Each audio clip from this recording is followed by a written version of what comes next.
All right, so a busy weekend for the Colorado Avalanche. One win, one loss, and a trade of Tomas Tatar. A lot to talk about today's episode of Locked On Avalanche coming at you. You're Locked On Avalanche, your daily podcast on the Colorado Avalanche. Part of the Locked On Podcast Network, your team every day.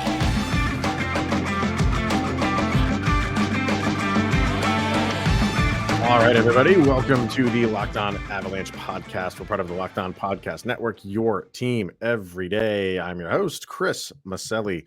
With me, as always, Mr. Shaggy Von Doom, Kyle Sullivan. Thank you for tuning in, making it your first listen of the day. That's always appreciated. Make sure to follow us on our social media outlets, LOPN_Avalanche on Twitter, X, Locked On Avalanche on Instagram, Threads. Questions, comments, concerns, opinions, lockedonavalanche@gmail.com. There's too many of them now, Kyle. And make sure you're following us over on our YouTube channel. Just hit subscribe, and then you get notified when a new show goes live. And make sure you are subscribed to our Subtext as well. Link to that is in the show notes below. And when you do, you chat with Kyle and I one-on-one as one of our very special insiders. We get your opinions on everything going on with the Avalanche. All right, sir. Yeah, a pretty this is like an off season, like with all the stuff going on with the Avs, just including games, I should say. So you got games and you got movement. We'll start with the trade because you don't get a ton of them really at this point in the season, right? And I think it's interesting. There was an interesting trade. I really was not expecting this. The Avs send Tomas Tatar to the Seattle Kraken for a lonely 5th round pick in next year's draft. And he had a grand total of 27 games played for the Avalanche.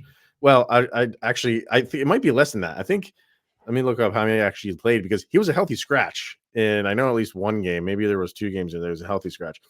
But maybe the Avs as a whole had played 27 games at that point in time. Nonetheless, like, they signed him. It was a late offseason signing. I think a lot of people liked it. It was for a low number. And you're like, hey, low risk, high reward here. And it clearly didn't pan out. But I thought he was starting to play a little bit better. And he's a veteran. He's been around. I'm a little bit surprised that the Avs kind of threw in the towel on him and decided to whatever the plan is, we don't really know. So what was your take on it when you heard about it? When I saw the move of Tatar to Seattle, of all teams, for goodness sake, one, I was like, oh, that's going to be a hideous look in a really great jersey. Because the Tomas Tatar experience was just that. It just didn't work. Mm-hmm. There's nothing you could say bad about him or his play because in the past it was there. It just wasn't working in Colorado. Even the recent little spike in offense, it's not enough. It's if you're getting a 5th round pick, if you're going to really step back, this feels like a bigger move is rumbling, and you're preparing yourself for the trade deadline where it's going to offset whatever you lost at Tomas Tatar, but what you get in Ben Myers and whoever else you put in that position, like you mentioned, he was a healthy scratch at a couple points this season. Like, it's not really taking away from the team, and honestly, it might wake the team up just a little bit. And you kind of saw how it went in the San Jose game, the Winnipeg game. I think the effects were felt in the effort because it just kind of shook things up. Like, he's not in the locker room anymore. They are taking this serious and there will be accountability.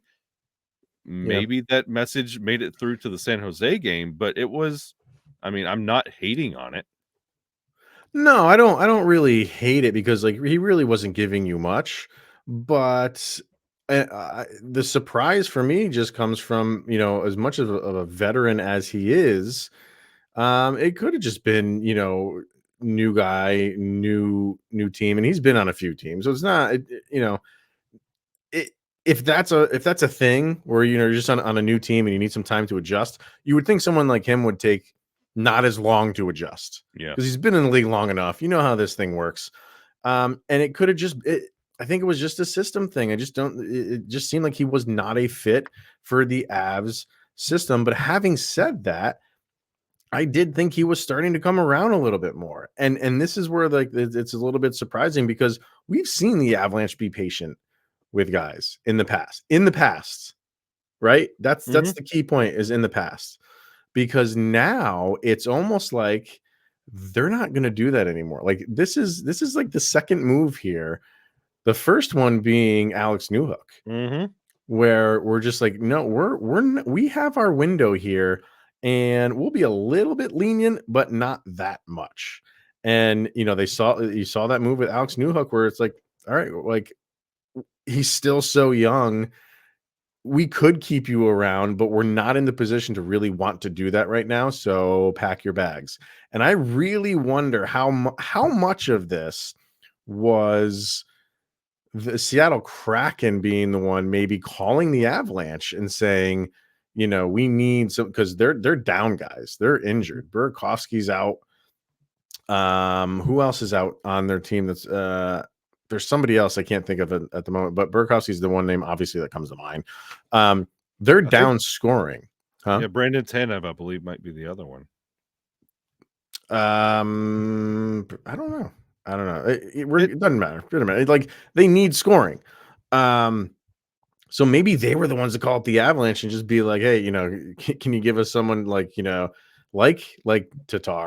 We'll give you a 5th round. I don't know. I don't know if the Avalanche were actively shopping him. It doesn't seem like that's the case either.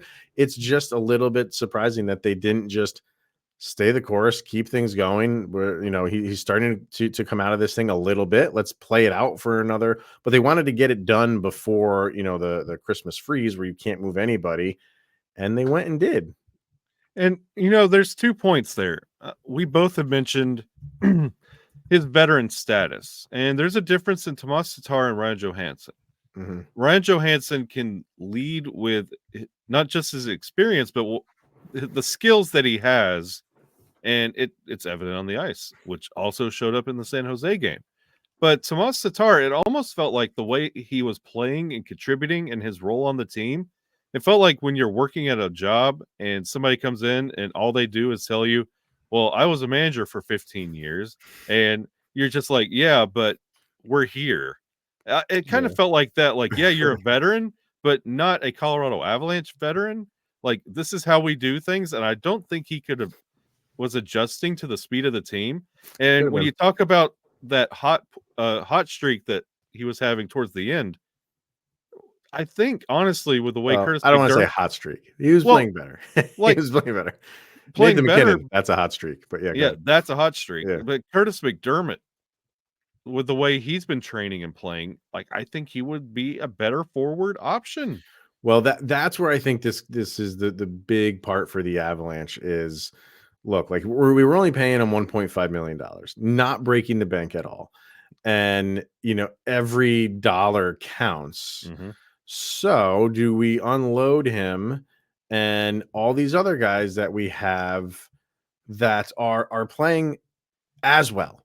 Mm-hmm. Maybe not better, but as well, and make a little bit less. And the thought that I put up on Twitter was that, Ben Myers comes in and scores a goal in his first game.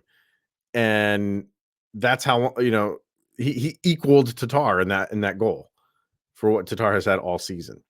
So the Avalanche maybe are looking at things like that and saying, like, not that Ben Myers is the answer, but Ben Myers is making half the money that Tatar is. So, and McDermott's making less. So we have these other guys that we can slot in that are making less, that are giving us as much production. They're not going to win you the games. They're not going to like put the team on the back or anything like that. But hey, we can offload some money here and either bank that, and when the trade deadline comes around, use it then. Or like you started this whole segment off with, is there something else going on? Is there something else brewing? I would venture to guess it's probably a little bit of both. I think the Avalanche are eager to make a move. The way this season has gone, just so much back and forth. I think they are eager to make a move, but if they can't, we've seen them do this how many times, Kyle, where they don't force the issue and force a move. And if nothing is there, they'll just wait it out. Hey, we got that money in the bank. It's not a ton, but it's something. And use it when we need it. Remember last year they made the deal in February, like beginning of February. It was with the Sharks. Who was it for? It was your guy there, the Matt Nieto. Nieto. God, yeah. Like, and so maybe it's just that they're just waiting for the right move to come along, but that they want to make something. And Ben Myers and Chris McDermott, yes, they are cheaper, but they also have more time in Avalanche experience, which you can't teach old dog new tricks. And I think that might have been the story with Tomas Tatar. Yep. Very good point. So we'll see how it all pans out. I mean, the story of it is not over yet. I think you can kind of put a bow on this when the Avalanche make their next move and say, well, that was a direct result of the Tatar trade. We'll see what happens. So, but like you said, they go out and they move him, and it seemed like Jared Bednar was a little bit surprised by it too, if you saw his comments. But anyway, they had to go out and they had to go play a very good Jets team, and it did not go well. And then they went out and played a Sharks team, and it went a lot better. So we'll discuss the weekend games, and we will do that coming up next. First, we're going to hear from Game Time and the Game Time app. You shouldn't have to worry when you're buying tickets to your next big event. Game Time is a fast and easy way to buy tickets for all the sports, music, comedy, and theater near you with killer last-minute deals, all-in pricing, views from your seats, and their best price guarantee. Game Time takes the guesswork out of buying tickets. Those are some things that we love about this app. Those last-minute tickets, they have the flash deals. The zone deals are a very cool feature that they have. There's a specific section, and they'll put that on a flash deal. Really good seats, excellent pricing. The all-in pricing is fantastic, and the view from your seats, the way that they incorporate that into the app, is really second to none. It's fantastic how they do it. So download the Game Time app, create an account, use the promo code LOCKEDONNHL for $20 off your first purchase. In terms apply. Again, create your account and redeem the code LOCKEDONNHL. That's LOCKEDONNHL for $20 off. Download Game Time today. That's last minute tickets, lowest price guaranteed. Up and down weekend for the Avs. They go out on Saturday in Winnipeg, pretty much lay an egg, lose that thing 6-2, and then they turn around and face the San Jose Sharks at Ball Arena and win that thing 6-2. So more of just what's been going on with the Avs right now, Kyle. This is just a team that we've been saying it for weeks now. You don't know what is going to be, and you don't know how they're gonna show up, who's gonna show up. And the way that this weekend went, I know the conversation is gonna be, well, look, when they go up against a good team, they get blown out, and then when they go up against a bad team, they blow that team out. So it was nice watching that Sharks game because that's what you want to see. They jump up 3-0 in the first, but that's a team you should do that too. And it's like, I'm happy with that win. You got 2 points. That's good. You follow up a loss with a win, but you want to see better performances against better teams. And I think the weird thing about it is, as Avalanche fans, you take this back to back and nothing does anything to advance your point. Prosvetov is your favorite goalie. What about now? Georgiev is your favorite goalie. What about now? The Avs look rough on against the Winnipeg team with the effort was just not there. But wait till the second game of a back-to-back. They're better against the San Jose team that honestly they've been playing better. But you got, and by the way, the Rijo detractors, he scored a goal in San Jose. So yeah, and both of those games without Cale Makar. So it's really hard to figure out what's working, what's not. I know what is working, and it's that top line for this Colorado Avalanche team. And by the way, if you really want something to drive you crazy, look at the San Jose game and the face-off stats for the Colorado Avalanche. Oh no. 61.8% wins. Wow. For the Colorado Avalanche. All right. So things are working and things are still questionable, But what do they look better? Do they look worse? What do you believe in this Avalanche team? I believe that they just struggle to stay consistent. And they say it after every game. After the Winnipeg game, I think it was Devon Taves who said it. In some fashion, it was like we just can't stay consistent. And it's like, okay, like the best thing for them to do was to turn around, have a game the next day. You don't like back-to-backs. Back-to-back, like nobody likes them. I think in this instance, it's the best thing that could have happened to the Avalanche because and the opponent helped too. You're going back home. So it's like, okay, like that game against Winnipeg, get that out of your mind. The best way to do that, just unload on San Jose. And that's exactly what they did, especially, you got another crack at Mackenzie Blackwood, who just stonewalled you in the first game that you guys played 2 months ago. And you got to, so, and how many times have we said this? Like everything we're saying here, I feel like we could have just re-released an episode from like 3 weeks ago and nobody would know any different. It's just, what do you do now? Yeah. What is your next game like? And you're just getting tired of saying that. Like you're getting tired of saying like, okay, you followed up a loss with a win. Forget about the opponents. That's the main thing you're focusing on. And you can take a lot of what you did in this game to the next game, but will they? You don't know. It's just one of those weird seasons where, again, we're not even halfway through, but this has been the MO of the Avalanche this season.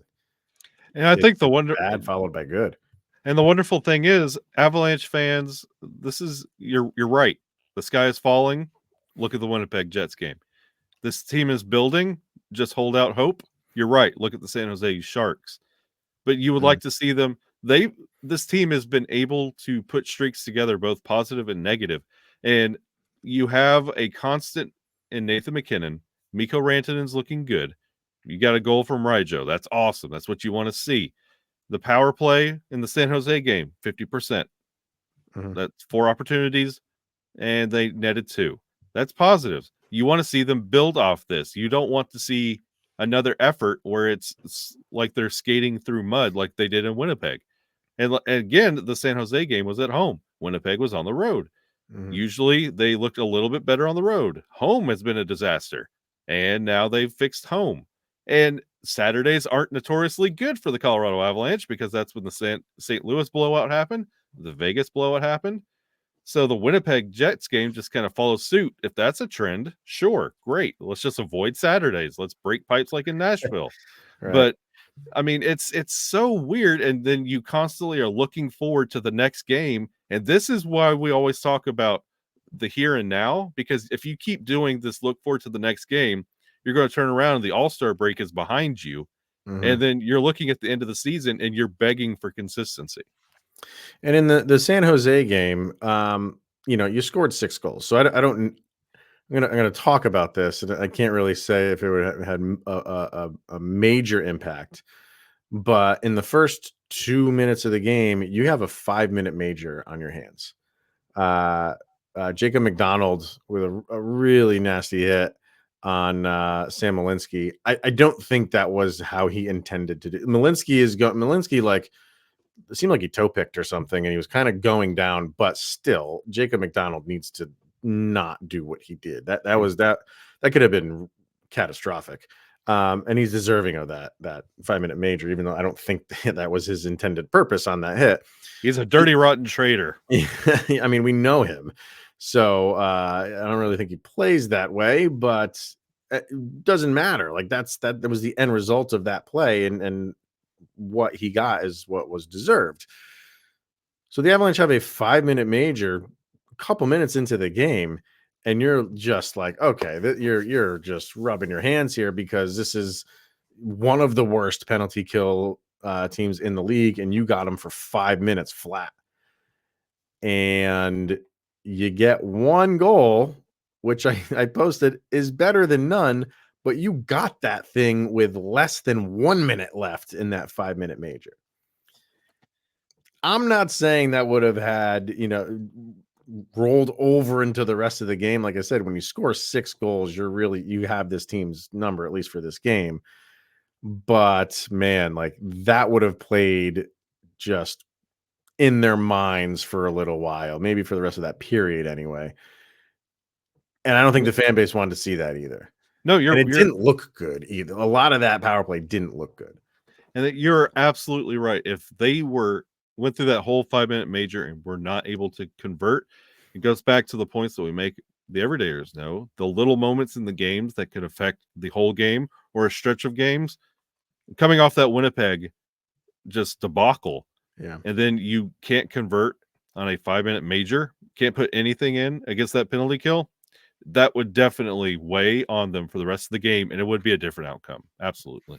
Well, because it happened so early in the game. Like, okay, like the tone of the game hadn't been set yet.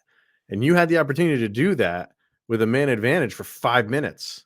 Like they couldn't stop that. So yeah, to get the one, I'm just happy they at least got the one. Yeah. But and if it was, you had so many opportunities and Blackwood had some amazing saves, it just really wasn't there. And then you fast forward to the other power play goal that they had, and it was beautiful. It was just the MacKinnon pass to Rantanen was just. It was like those guys have been playing together for a long time. One of those things. It was beautiful. They did the scouting report on each other, I guess. Yeah, and then Miles Wood with a great goal. He's offset that by a couple penalties, which you don't want to see, but it was just. I think going back to that 5-minute major was just 2 would have been nice. Yeah, 1 you'll take anything, obviously. But it was just, like I said, just because the tone hadn't been set yet, you could have set it there and you didn't really. So it was just like, oh God, is that a holdover from this Winnipeg game? Is that what this game is going to be like? And then they went on a tear. And another guy that went on a tear, obviously, is Nathan MacKinnon. Guy just keeps rolling right now. Clearly because we told him to. Clearly. There's no other reason why. He's good at hockey. Who would have known? So we're going to talk about him, get to our sound check, get to our Subtext crew here in just a minute. First, we're going to hear from FanDuel and the FanDuel Sportsbook app. As the weather gets colder outside, the NFL offers stay hot over at FanDuel because right now new customers can get $150 in bonus bets with any winning $5 money line bet. That's $150 in your account if your team wins. So if you've been thinking about joining FanDuel, there's no better time to get in on the action. Time is running out for these Denver Broncos. Are the Denver Broncos not like the Colorado Avalanche this season? Ups and downs. What an embarrassment. Yeah. Horrible. So the app is super easy to use. There's a wide range of betting options, including spreads, player props, over-unders, and so much more. So visit FanDuel.com/lockedon for this NFL season. That is FanDuel, an official partner of the NFL. Nathan MacKinnon, man's on a mission right now. I don't know. Like, I kind of want to. I don't know which way to go on this. I want to think that Jared Bednar just leaves him alone and he can just figure this out on his own, and he does that. Or Jared Bednar got in his ear and was like, dude, step it up. And he did. Either one I'm okay with, but he's been on fire lately, and a 15-game point streak he's got, and the way that he's rolling, I know it's tough to predict these things because hockey's a fluky game, but a 4-point game for him against San Jose. He's just on a tear. And, you have Chicago coming up, which I think is followed by Ottawa. So you have a couple games here where you think he probably should be able to extend this thing. And he tallied 2 assists in that Winnipeg game. He just passed Milan Hajduk. Yeah. Like for number 4 all time with the Avalanche. Like, it's one of those things. It's Nathan MacKinnon. It's the understood, but this, it's on another level. He's mad, but with a smile on his face. It's very, very weird. This is a new Nathan MacKinnon. Like he's enjoying this. So, and like Yeah. you mentioned, Chicago and Ottawa, he can enjoy it a little bit more, a little bit longer. So, who am I to say no? Yeah. I mean, we've been on a McCarr kick for the Hart pretty much all season. And I think he's still in there. He's missing games here and there, but if he can, get back to being as healthy as you can be and finish out this season in typical Cale Makar fashion, he's going to be in that mix. I fully believe that he'll be in that mix. Nathan MacKinnon's getting up there right now. He is positioning himself nicely to, if he continues this, to be in that mix too. The only thing, like, here comes Connor McDavid. You know what I mean? It's like one of those things, like, here we go again. You weren't going to keep them down for too long. And if they do turn this, well, they have turned it around, but how much they turn it around, he's going to get all the credit for that. And that's just another reason why we have to give him another Hart. So, but I don't know. I think if Nathan MacKinnon can keep doing what he's doing, if Cale Makar gets back to being healthy, can finish out the season strong, not miss many more games. I think both these guys could be in that conversation. Yeah. And I think if you give me the choice between the two, I would choose Nate over Cale, because while Nate's on this streak of points, Cale's out. And this goes back to when we were talking about Cale for the Hart. I said injuries might play a factor, and it's what's robbed Nate before. I think it's helping Nathan MacKinnon's his quest for the Hart this year, because he's in the game and he is continuing to put things together. 15 games in a row. So Yeah. that gives you some credence there. Cale's got to get back on the ice. I have no basis on this, but I really feel like voters look at who's got one and who hasn't got one yet. And if Nathan MacKinnon can put a season like he had last year, then some, I think voters look at it and be like, okay, this guy's been in the league long enough. He's been runner up a couple times. I think they will, like, kind of throw him some votes, some sympathy votes. I genuinely feel that way. If a guy has a really good season, is deserving of it, and he's like in that, he's going to be in that final three, I think voters that might say, hey, we've already given it to Connor McDavid so many times. Nathan MacKinnon doesn't have one. Let's put one on his resume. We don't need to give it to Cale Makar right now because he's still young. He's still got many years to go.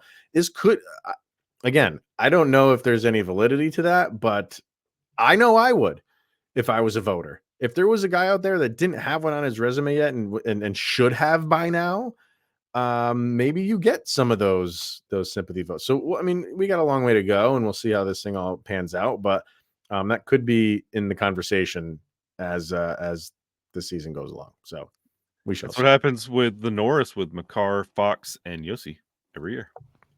Yeah, it's true. So we'll see. All right, people over on Subtext about this game, pretty much the Sharks game. Or I asked them how the weekend, what they thought about the weekend. So we'll see what they say here. This is from Vargar. Georgiev played well, posting a 929 save percentage. I hope he keeps it up going forward. He does. He just needs to have these games where he's above 900. He has to. The Avs needed to get back on track with a solid win against the lottery team, and they got it. But it's really Georgiev's play that I was worried about. And at least for tonight, I can relax. I think Makar is the best player on the team, but Georgiev may be the most important. This hinges on goaltending, or this season hinges on goaltending and health. Yep, 1,000%. So nothing really can disagree with there, sir. So Tanya losing one of the past. I think she had a missed thing there. I don't know. What happened to your eternal optimism? I still have optimism. I'm the most optimistic person about this team that I can think of. I'm optimistic today. Yeah, today you are. Following a loss or not. I want to know what you thought of the McDonald Malinsky hit. I know you like. I do like McDonald. I've always liked how Jacob McDonald play. I don't think there was malice to the hit, but I did feel he could pulled out of it before contact was made. Yeah, I mean, we kind of talked about it a little earlier. I don't think he was not intending to hit him like that, but because Malinsky kind of just went down a little bit before McDonald's setting up his hit, he's going in for a big hit right up against the boards, and because Malinsky kind of is fumbling over his feet, The point of contact was his head, and he deserved to get the 5 in a game misconduct. But the end result was I don't think what Jacob McDonald intended to do. Yeah, McDonald has a different sweater on. He does not get my sympathy anymore.